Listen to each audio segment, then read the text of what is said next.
तो मूवी के शुरुआत में एक फार्म हाउस को दिखाया जाता है जहां पर रात का टाइम था। तभी एक चमकती हुई रोशनी उस फार्म हाउस से गुजरती हुई दिखाई देती है। ये चमकती हुई रोशनी कुछ और नहीं बल्कि एक मैजिकल क्रिएचर था। सुबह होने के बाद फार्म का ओनर यह देखकर हैरान और परेशान हो जाता है कि उसकी फार्म को किसी ने बर्बाद करके चला जा चुका था। उस ओनर को बहुत ही ज्यादा गुस्सा आ जाता है क्योंकि यह सब पिछले रात उसी रोशनी के वजह से हुआ था। अब फार्म का ओनर अपने तीनों बेटे को बुलाकर कहने लगा कि अब तुम तीनों को इस फार्म का पहरेदारी करनी होगी। वहीं पर हम ओनर के सबसे छोटे बेटे जॉन को देखते हैं। जॉन को सभी निकम्मा समझते थे। उसके दोनों बड़े भाई भी उसका फायदा उठाते थे। जॉन के दोनों भाई उसे अकेले ही यहाँ पर रहकर पहरेदारी करने के लिए कहते हैं। जॉन भी इस काम के लिए मान गया और अकेले ही पहरेदारी करने के लिए तैयार हो जाता है। अब जब जॉन फार्म पर बैठा हुआ था तो अचानक उसे कुछ आवाज सुनाई देती है। जब वो अपने पीछे मुड़कर जैसे ही देखा तो उसके पीछे बहुत बड़ा सा व्हाइट कलर का घोड़ा खड़ा हुआ था। जॉन को अपने आंखों पर यकीन ही नहीं हो रहा था कि उसने इतना बड़ा और सफेद कलर का घोड़ा देखा है। अब वो उस घोड़े को पकड़ने की कोशिश करता है। अपने हाथ में लिए रस्सी को घोड़े पर डाल देता है और वो घोड़ा तेजी से भागने लग गया। मगर तभी जॉन उस रस्सी को पकड़ लिया, जिस वजह से जॉन भी उस घोड़े के साथ आगे चला जाता है। कुछ दूर घोड़ा आगे दौड़ते हुए गया तो वो अनबैलेंस हो जाता है और किसी दलदल में गिरकर फंस जाता है। जॉन जब देखता है कि यह घोड़ा अपना जान गंवा देगा, इसीलिए वो उसकी मदद करने की सोचने लग जाता है। उसको किसी तरह से वो उसे दलदल से बाहर निकाल लेता है। तभी जॉन देखता है कि उस घोड़े के आंखों में आंसू थे। यह देखकर जॉन बहुत ही बुरा फील करने लग गया था। जॉन उस घोड़े से यह प्रॉमिस करता है कि आगे से अब वो घोड़ा उनके फार्म पर नहीं आएगा। जिसके बाद वो घोड़ा जॉन को शुक्रिया कहा और वहां से चला गया। जिसके बाद जॉन भी अपने घर आ जाता है। अब जॉन को दोबारा अपने फार्म हाउस से कुछ आवाजें आती हुई सुनाई देने लग गई थी। जब यह चेक करने के लिए जाता है कि आखिर यह किसकी आवाज है तो वो वहां पर जाते ही हैरान रह गया। वहां पर फिर से दो काले घोड़े बंधे हुए थे। अब इससे पहले जॉन वहां पर कुछ समझ पाता, उसे अचानक से बोलती हुई आवाज बताती है कि यह तुम्हारे लिए एक गिफ्ट है। जॉन के पीछे मुड़कर देखने पर उसे एक छोटा सा घोड़ा नजर आता है। यह घोड़ा उसे बताता है कि मेरा नाम फॉल है। असल में फॉल उस घोड़े का बेटा है जिसकी जान जॉन ने रात के वक्त में बचाया हुआ था। फॉल जॉन को बताता है कि मेरी मदर तुमसे बहुत ही ज्यादा खुश हो चुकी हैं, इसीलिए उन्होंने तुम्हारे लिए यह गिफ्ट भेजा है। जॉन यह सुनकर काफी ज्यादा खुश हो जाता है। उसी टाइम पर जॉन के फादर उसे आवाज लगाने लग गए। जल्दी से जॉन जब बाहर आकर देखा कि उसके फादर उसके फार्म हाउस के अंदर आने वाले हैं, इसीलिए उन्हें बाहर ही रखने की कोशिश में लग जाता है ताकि वो अंदर ना आ जाएं। अब जॉन अपने फादर के चले जाने के बाद फॉल पर बैठ गया। उसके बैठते ही फॉल बहुत ही स्पीड के साथ भागने लग गया। उसकी स्पीड इतना तेज थी कि जॉन के होश ही उड़ जाते हैं। वो हैरान हो गया कि एक घोड़ा इतना तेज कैसे भाग सकता है। एक जगह पर फॉल बैठकर सिटी बजाने लग गया। फॉल के सिटी को सुनकर गोदाम में खड़े हुए दो घोड़े भी उनके पास काफी स्पीड से आ जाते हैं। जॉन यह सोचने लग गया कि इन दोनों घोड़ों को मार्केट में ले जाकर बेच आएगा। जॉन उन घोड़े को मार्केट में लेकर पहुंचा तो उन दोनों घोड़ों को देखकर लोग काफी हैरान हो जाते हैं क्योंकि किसी ने भी आज तक ऐसे शानदार घोड़े कभी नहीं देखी थी। धीरे धीरे वहां पर भीड़ इकट्ठी होने लग गई थी। काफी सारे लोग जॉन से घोड़ा खरीदने की बात भी करने लग गए, लेकिन फॉल जॉन से कहने लग गया कि वो इन दोनों घोड़ों को उस बूढ़े आदमी को बेच दें। लेकिन जॉन तो इन घोड़ों को यहाँ के किंग से ही बेचना चाहता था। किंग जब वहाँ पर प्रकट हुआ तो उसे भी जॉन के दोनों घोड़े काफी ज्यादा ही खूबसूरत लगने लग गया था। उसे पसंद आने लग गया था। लेकिन किंग का मिनिस्टर राजा से कहने लग गया कि उसको यह दोनों घोड़े चोरी के लग रहे हैं। किंग इसी बात का फायदा उठाकर बगैर पैसों के उससे छीन लेता है। जॉन जब किंग से पैसों की बात करता है तो किंग उसे बगैर जवाब दिए चला गया। ऐसा होते ही फॉल जॉन को डांटने लग गया था। वो कहने लग गया कि मैंने तुमसे पहले भी कहा था कि दोनों घोड़े को उस बूढ़े आदमी को बेच दो। खैर, अब जॉन फॉल को जब उदास हुआ देखता है तो वो दोबारा से सिटी बजाता है और वो दोनों घोड़े जॉन के पास आ जाते हैं। लेकिन उन दोनों घोड़ों के तेजी के साथ आने की वजह से किंग की बग्घी पलट जाती है, जिससे वो बहुत ही बुरी तरह से गिर जाते हैं।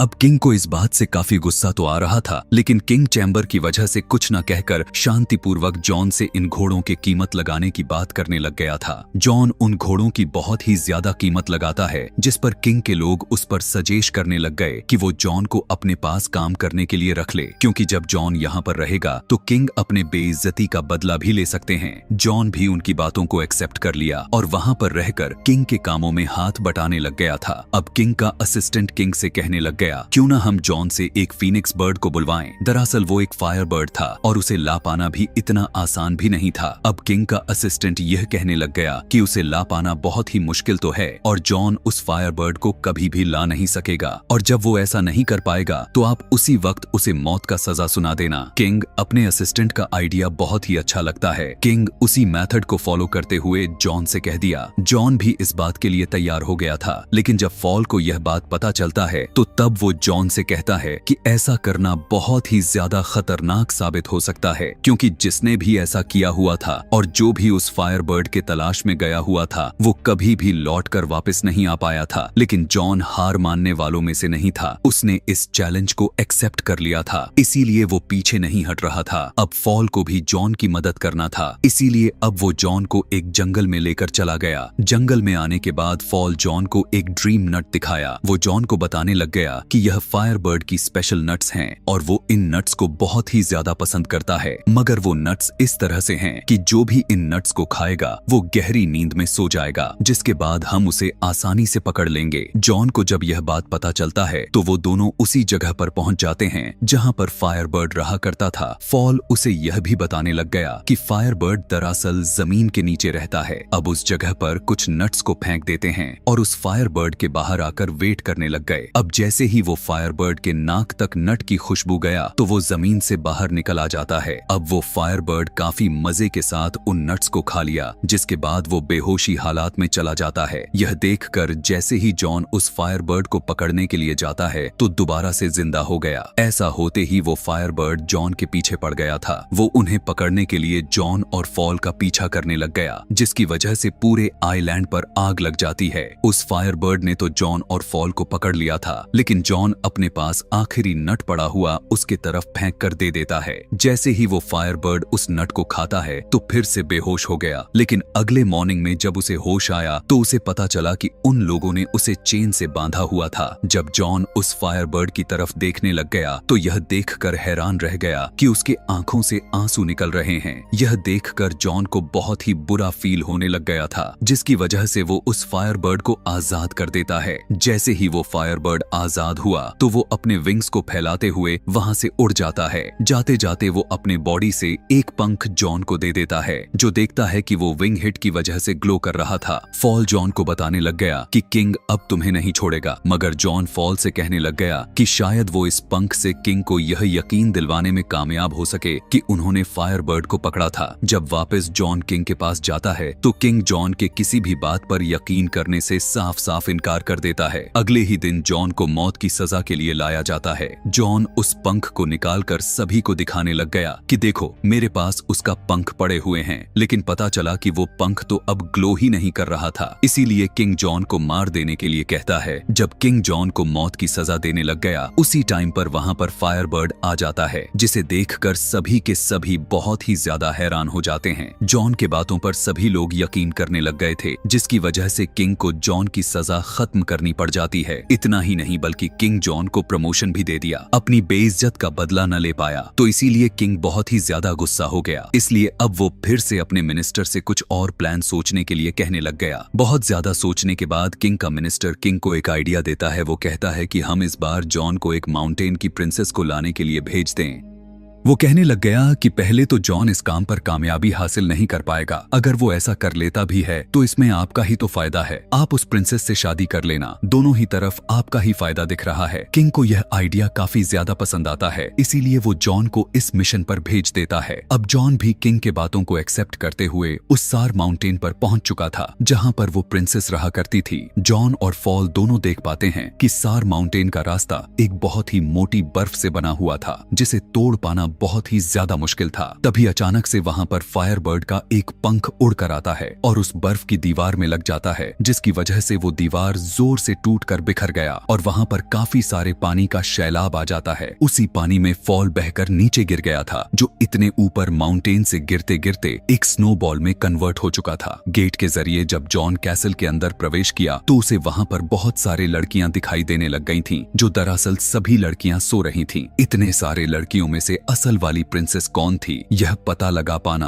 जॉन के लिए मुश्किलें बढ़ती ही जा रही थीं। लेकिन फायरबर्ड के वही पंख आकर लड़की के ऊपर गिर जाता है, जिससे जॉन यह बात समझ जाता है कि वही लड़की असली प्रिंसेस है। जॉन उस लड़की के खूबसूरती को देखकर हैरान रह गया था और वो उसे बताने लग गया कि उसके किंग उससे शादी करना चाहते हैं। मगर वो लड़की जॉन से कहने लग गई कि अगर तुम्हारे किंग इतने ही ज्यादा बहादुर होते तो वो मुझे यहाँ पर खुद लेने के लिए आ गए होते। यही कहने के बाद वो प्रिंसेस पहाड़ से सीधा नीचे कूद जाती है। यह देखने के बाद जॉन भी अपनी जान की परवाह न करते हुए उस प्रिंसेस के पीछे कूद जाता है। फॉल भी कहां कुछ कम था, वो उन दोनों को बचा लिया था। दोनों को अपने ऊपर बैठाकर आराम से नीचे लेकर आता है। फॉल जॉन को देखकर यह समझ चुका था कि जॉन प्रिंसेस को अब पसंद करने लग गया है। फॉल उसे समझाने लग गया कि अगर यह बात किंग के कानों तक पहुंच गया तो तुम्हारे लिए मुसीबत और भी ज्यादा बढ़ सकती है। हम देखते हैं कि प्रिंसेस भी छुपकर उन दोनों की बातों को सुन लेती है। प्रिंसेस को भी यही लगने लग गया था कि शायद वो भी जॉन को पसंद करने लग गई है। इसके बाद वो लोग किंग के पास वापस जाते हैं। वहाँ पर सभी लोग प्रिंसेस की खूबसूरती को देखकर हैरान रह जाते हैं। अब किंग जब जॉन को जिंदा देखता है तो उसे गुस्सा तो आता ही है, लेकिन किंग के आदमी उसे समझाते हैं कि इसमें उसका ही फायदा है। अब लोग जॉन को प्रमोट भी कर देते हैं, मगर जॉन इन सबसे ज्यादा खुश नहीं दिख रहा था। उसे प्रिंसेस की फिक्र होने लग चुकी थी, इसीलिए वो छुपकर प्रिंसेस के पास चला गया। लेकिन इससे पहले वो प्रिंसेस को कुछ बता पाए, किंग के लोग आकर प्रिंसेस को वहाँ से ले जाते हैं। अब किंग प्रिंसेस से शादी के लिए प्रपोज करता है, लेकिन प्रिंसेस उससे कहती है कि वो एक ही शर्त पर शादी करेगी कि अगर वो प्रिंसेस को वह रिंग ला कर दें जो उसकी दादी की थी, जो रिंग समुंदर में गिर गई थी।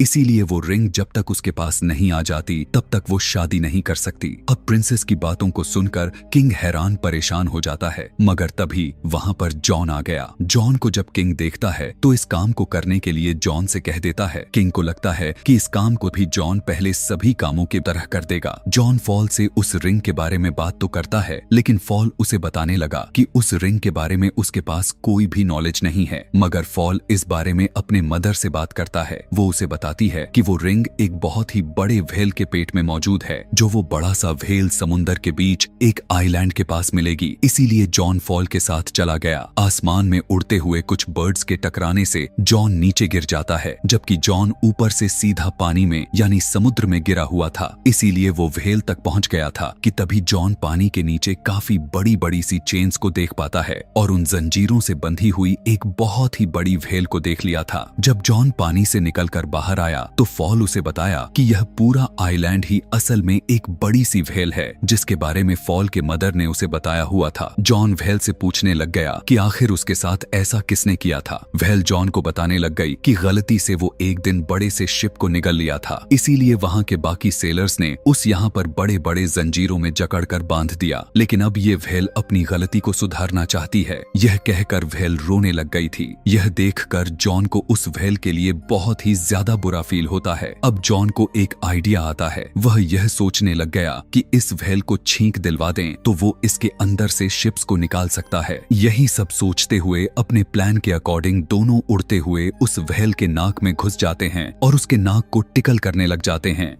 ऐसा होते ही व्हेल के नाक में खुजली जैसा कुछ होने लग गया, जो अचानक से व्हेल बहुत बड़ा छींक मारती है। उसके छींकते ही उसके पेट के अंदर से सभी के सभी शिप्स बाहर निकल आते हैं, जिसके बाद ये व्हेल उस समुंदर के अंदर दोबारा से जाने लग जाती है। व्हेल के जाने के बाद जॉन को वह रिंग याद आती है कि जिस काम के लिए आया था वो तो किया ही नहीं। इसीलिए जॉन अब उदास हो गया क्योंकि व्हेल वहाँ से जा चुकी थी। मगर तभी यहाँ पर एक क्रैप रिंग को लिए आ जाता है और वो जॉन को बताता है कि ये व्हेल उसके लिए भेजी है, क्योंकि वो इतनी बड़ी व्हेल ने जॉन के दिल के बातों को महसूस कर चुका था। इसके बाद वो रिंग को लेकर प्रिंसेस के पास चले जाते हैं, जहाँ पर उनका नजर उस फायरबर्ड पर भी जाती है जिसको किंग ने बिल्डिंग से बांध दिया हुआ था। जॉन प्रिंसेस को वो रिंग देता है। रिंग को देखकर प्रिंसेस यह समझ चुकी थी कि जॉन उसके लिए कुछ भी कर सकता है। उधर राजमहल से किंग का आदमी फॉल को देख चुका था। फॉल को बोलता हुआ जब किंग का आदमी देखता है तो उसे यह लगने लग गया कि यह एक जानवर के रूप में डेविल है, इसीलिए सभी फॉल को वहां पर पकड़ने के लिए चल देते हैं। लेकिन उसी दौरान किंग की नींद खुल चुकी थी। वो जब फॉल को प्रिंसेस के विंडो पर देखता है तो वो फौरन से गन के जरिए फॉल पर शूट कर देता है और जॉन चाहकर भी फॉल को बचा नहीं पाता। उसके बाद किंग पूरी तरह से ऐलान कर देने लग गया कि जॉन ने प्रिंसेस को किडनैप करने के जुर्म में नौकरी से निकाला जा रहा है, यहाँ तक कि उसे अब पूरी तरह से मौत की सजा सुना भी दिया जाता है। तभी प्रिंसेस फॉल से मिलकर उसे बताते हुए कहने लग गई कि उसी के आइडिया के वजह से ही जॉन और भी ज्यादा मुसीबत में फंस चुका है। यहाँ पर वो फॉल को बताती है कि उस किंग को शादी से बचने के लिए 3 अलग-अलग पॉट्स के बारे में कुछ कह चुकी है, जहाँ पर पहले वाले पॉट में उबलता हुआ पानी, दूसरे में बर्फ का पानी और तीसरे वाले पॉट में उबलता हुआ दूध होगा। उसने किंग को बताया कि ऐसा करने से वो दोबारा से जवान हो जाएंगे, लेकिन किंग ठहरा होशियार, इसीलिए उसे यहाँ पर कुछ ठीक नहीं लग रहा था। जिस पर किंग का मिनिस्टर उसे बताता है कि पहले वो इन सब चीजों को जॉन पर आजमा कर देखें। इसीलिए यहाँ पर प्रिंसेस फॉल को उस कार्यक्रम से बचने के लिए तरीका बताती है। अगर वो पहले वाले पॉट में उसके दादी की रिंग और दूसरे वाले में उस फायरबर्ड का विंग और तीसरे में लाइफ और डेथ फ्लावर डाल देते हैं तो जॉन की लाइफ बच सकती है। फॉल प्रिंसेस से उन फ्लावर्स के बारे में जब पूछा तो प्रिंसेस उसे बताती है कि वो फ्लावर्स उसे दुनिया के आखिरी कोने में मिलेंगे। यह बात सुनकर फॉल कहा कि इन सब में तो बहुत ही ज्यादा वक्त लग जाएगा, लेकिन प्रिंसेस उससे कहती है कि तुम्हारे भागने की स्पीड से इस काम को जल्दी से किया जा सकता है। अब फॉल इंजर्ड होने के बावजूद भी उस फ्लावर्स को लेने के लिए निकल पड़ा। हम देखते हैं कि अगली सुबह उन तीनों पॉट्स को भी तैयार कर दिया गया था। यहाँ पर किंग ये सोचता है कि यही सही वक्त है सबको यह बताने और उन्हें यकीन दिलाने का कि उनका राजा कितना रहमदिल इंसान है। वो सबको यह बताता है कि यह प्रोसेस असल में जॉन को दिया हुआ दूसरा मौका है, क्योंकि वो अगर इन सब में कामयाब हो गया तो वो जॉन को आजाद कर देंगे। इसके बाद वो जॉन को उस पॉट में धकेल देता है। चुपके से प्रिंसेस भी अपने रिंग को उस पॉट में डाल देती है और उस रिंग के डालते ही जॉन बिल्कुल सुरक्षित तरीके से पहले वाले पॉट से निकलकर दूसरे वाले पॉट में गिर जाता है। यह सब देखकर वो फायरबर्ड चिल्लाने लग गया था। उस फायरबर्ड के चिल्लाने की आवाज कैद हुए उसके पंख तक पहुंच चुकी थी और वो वहां से निकलकर फौरन से दूसरे वाले पॉट में गिर जाता है, जिसके बाद जॉन उस पॉट से भी निकलकर तीसरे और फाइनल वाले पॉट में आ गिरा। प्रिंसेस भी फॉल के आने का इंतजार करे ही जा रही थी। दूसरी तरफ हम देख पाते हैं कि फॉल काफी स्पीड के साथ उस फ्लावर तक पहुंच गया था, लेकिन उस फूल को तोड़ने से पहले फॉल को यह मालूम हुआ कि इस फ्लावर को जो भी तोड़ता है उसकी मौत निश्चित है। लेकिन इस बात का परवाह किए बिना ही वो उस फूल को तोड़ लेता है। राजमहल के अंदर सभी लोगों को बस यही लग रहा था कि जॉन मर चुका है और सभी लोग उदास होकर वहां से जाने लगते हैं। मगर तभी वहां पर फॉल आ गया, जो कि उस फ्लावर को जॉन वाले पॉट में गिरा देता है। कुछ टाइम गुजरते ही जॉन उस पॉट से एक प्रिंस की तरह बाहर निकलने लग गया था। यह देखते ही किंग पहले वाले पॉट में जंप लगा दिया, लेकिन वो दोबारा से जवान होने की बजाय वो एक बबल में कैद होकर उड़ने लग जाता है। सभी लोग उसे इस तरह से देखकर बहुत ही ज्यादा खुश होते हैं और सभी लोग मिलकर अपना नया किंग जॉन को ही बना लेते हैं। इसके बाद जॉन और प्रिंसेस फॉल को ढूंढने के लिए जाते हैं। फॉल को यह लग रहा था कि अब वो मरने के करीब पहुंच चुका है, मगर प्रिंसेस फॉल से कहने लग गई कि वो फ्लावर्स तो बस उसका टेस्ट ले रहा था कि आखिर वो किसी के लिए जान दे भी सकता है कि नहीं। इस कहानी के लास्ट सीन में हम जॉन और प्रिंसेस के शादी को देख पाते हैं और इसी के साथ यह कहानी भी यहीं पर खत्म हो जाती है। ऐसे ही और भी मजेदार मूवी एक्सप्लेनेशन वीडियोस देखने के लिए कमेंट में नेक्स्ट लिखना ना भूलें। Thanks for watching.